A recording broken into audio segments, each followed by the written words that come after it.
गांव में एक चुड़ैल रहती थी। उसे खाने पीने का बहुत शौक था। वह गांव की अलग अलग दुकानों पर जाती और वहां लोगों को डराकर और उन्हें परेशान करके उनसे चीजें छीन लेती।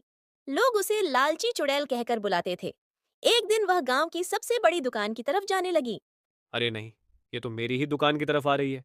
सब शटर बंद कर दो और अंदर घुस जाओ। सभी कर्मचारी दुकान बंद करके अंदर घुस जाते हैं, मगर चुड़ैल आकर शटर तोड़ देती है और अंदर चली जाती है। लगता है तुम लोग मुझसे मिलना नहीं चाहते, इसलिए सब कुछ बंद करके भाग रहे हो। मैंने तुम्हारी दुकान के बारे में बहुत सुना है। अरे वो नहीं, असल में दुकान बंद करने का समय हो गया था, इसलिए हमने शटर गिरा दिया। अब जा ही रहे हो तो दुकान बंद करने से पहले मुझे कुछ खास पकवान तो खिलाओ। मैंने तुम्हारी दुकान का बहुत नाम सुना है। मैंने सुना है कि तुम लोगों ने कोई नया मेवा लड्डू बनाया है ना? चुड़ैल की बात सुनकर दुकान का मालिक घबरा जाता है। उसे इस बात का अंदाजा हो जाता है कि अब उसकी दुकान में एक भी लड्डू नहीं बचेगा। क्या बात है, लड्डू लाने में बड़ी देर हो रही है। मुझे लगता है कि मैंने तुमसे थोड़ा प्यार से बात कर ली, इसलिए तुम्हारा डर खत्म हो गया है। लड्डू लाते हो या दिखाऊं तुम्हें अपना असली रूप? चुड़ैल की बात सुनकर दुकान का मालिक डर जाता है और चुड़ैल के लिए लड्डू मंगवाता है। देखते ही देखते चुड़ैल 10 किलो लड्डू खा जाती है। वाह वाह, बड़े ही स्वादिष्ट लड्डू थे। मजा ही आ गया खाके। मगर मुझे काजू और पिस्ता बहुत पसंद है। अगली बार ध्यान रखना कि काजू और पिस्ता ज्यादा डालना। 10 किलो लड्डू खाने के बाद चुड़ैल झूमते गाते हुए दुकान से बाहर निकल गई। दुकान का मालिक उसे कोसता रह गया और चुड़ैल अपनी गुफा में वापस चली गई। वाह, मेरा पेट तो अब अच्छे से भर चुका है। अब मैं एक बढ़िया सी नींद लूंगी। कुछ दिनों बाद चुड़ैल एक पेड़ पर बैठी थी कि उसने नीचे से दो इंसानों को गुजरते हुए देखा। अब मैं तुझे क्या बताऊं राहुल। मैं तो उस चटोरी चाची से बहुत तंग हूं। कौन? वो जो नक्कर वाले मकान में रहती है। हाँ, वही तो, और कौन। सभी दुकानदार उससे बहुत परेशान हैं। वह हर रोज किसी न किसी दुकान पर जा खड़ी होती है और चखने के बहाने किलो किलो मिठाई खा जाती है। अरे तो तुम लोग उसकी बात मानते ही क्यों हो? असल में उसका बेटा बहुत ही खतरनाक गुंडा है। जो भी उससे पंगा लेता है वह कहीं का नहीं बचता। ओहो, यह तो बहुत बड़ी समस्या है।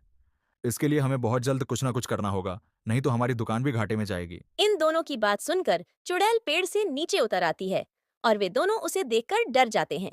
अरे नहीं, रुको रुको। मैं तो तुम्हारी मदद करना चाहती हूँ। मैंने अभी अभी तुम्हारी बातें सुनी। तुम किसी चटोरी चाची से तंग हो, तो मैं उससे निपटने में तुम्हारी मदद कर सकती हूँ। लेकिन तुम हमारी मदद क्यों करोगी भला? तुम्हारी मिठाई और नाश्ते की दुकान है ना? मुझे खाने पीने का बड़ा शौक है।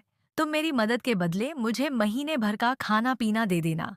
और फिर मुझे तुम्हारी शर्त मंजूर है। अरे रुको सुरेश, ये चुड़ैल भी तो तुम्हारा नुकसान ही करेगी। नहीं, ये मेरा इतना नुकसान नहीं करेगी जितना वह चटोरी चाची करती है। मुझे यह सौदा मंजूर है। सुरेश राहुल की बात नहीं मानता और लालची चुड़ैल को अपने साथ लेकर दूसरे गांव चला जाता है जहां उसकी दुकान होती है। उस गांव के लोग लालची चुड़ैल के बारे में कुछ भी नहीं जानते। अब तुम जाकर कहीं छिप जाओ और सब कुछ मुझ पर छोड़ दो। सुरेश वहां से चला जाता है। कुछ देर बाद वहां एक बूढ़ी औरत आती है। ओहो, बड़ा सन्नाटा है आज। लगता है सारी दुकान मेरे लिए ही छोड़कर चले गए हैं सब। हाँ, कुछ ऐसा ही समझ लो चाची जी। ओह, तुम चुड़ैल हो। तुम यहाँ क्या कर रही हो? अब से यह मेरा इलाका है चाची। आप यहाँ से चली जाइए, वरना आपके लिए ठीक नहीं होगा। क्या कह रही है तू? चुड़ैल, तेरा दिमाग तो खराब नहीं हो गया? तेरा गुंडा बेटा मेरा कुछ नहीं बिगाड़ सकता, बल्कि मैं उसका बहुत कुछ बिगाड़ सकती हूँ।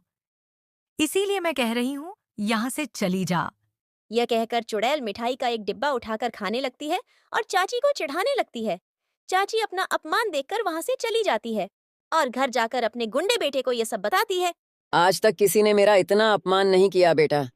कुछ भी हो जाए, मुझे उस घमंडी चुड़ैल को सबक सिखाना है। दूसरी तरफ चुड़ैल के पास सुरेश और राहुल आते हैं। वाह वाह, तुमने तो कमाल ही कर दिया। मैं उस चटोरी चाची से बहुत परेशान था और तुमने तो एक दिन में ही उसकी छुट्टी कर दी। अब मैं बहुत खुश हूँ। अब बताओ, तुम्हारा महीने भर का राशन कहाँ पहुँचाना है? कहीं नहीं भिजवाना है, यहीं रहने दो, क्योंकि अब तो मैं यहीं रहूंगी। जब मुझे पूरी दुकान मिल रही है तो मैं थोड़ा सा सामान क्यों लूं? अब से ये मेरी दुकान है। तुम लोग यहाँ से निकल जाओ। अपना अपमान सहकर दोनों वहां से चले जाते हैं और थोड़ा आगे जाकर एक दूसरे से बात करने लगते हैं। मुझसे बहुत बड़ी भूल हो गई दोस्त। मैंने तुम्हारी बात नहीं मानी। अब क्या करें? फिक्र मत करो दोस्त, ऊपर वाला जरूर कुछ करेगा। वह दोनों ये बातें कर ही रहे थे कि ऊपर से चटोरी चाची और उसका बेटा आ जाते हैं। क्या यह बात शहर में फैल भी गई? इस छोटे से गांव में बातें आग की तरह तेज फैलती हैं।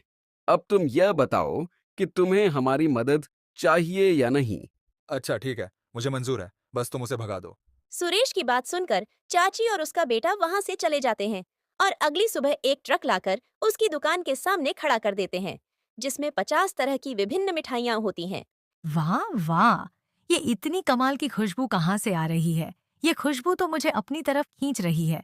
चुड़ैल ने और देखा न ताऊ, और वह दुकान से बाहर निकलकर ट्रक के पास पहुंच गई। अरे, यह ट्रक तो खाने पीने के सामान से भरा हुआ है और इसके पास कोई मालिक भी नजर नहीं आ रहा। ऐसा करती हूँ, जल्दी से सारा सामान साफ कर देती हूँ।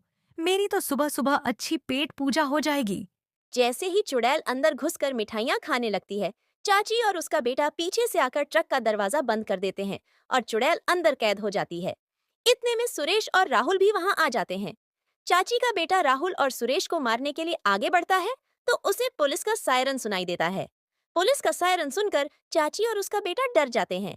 पुलिस चाची और उसके बेटे को गिरफ्तार करके ले जाती है, क्योंकि चाची ने अपने बेटे को छुपा कर रखा हुआ था। और इसी तरह सुरेश और राहुल को अपनी दुकान वापस मिल जाती है।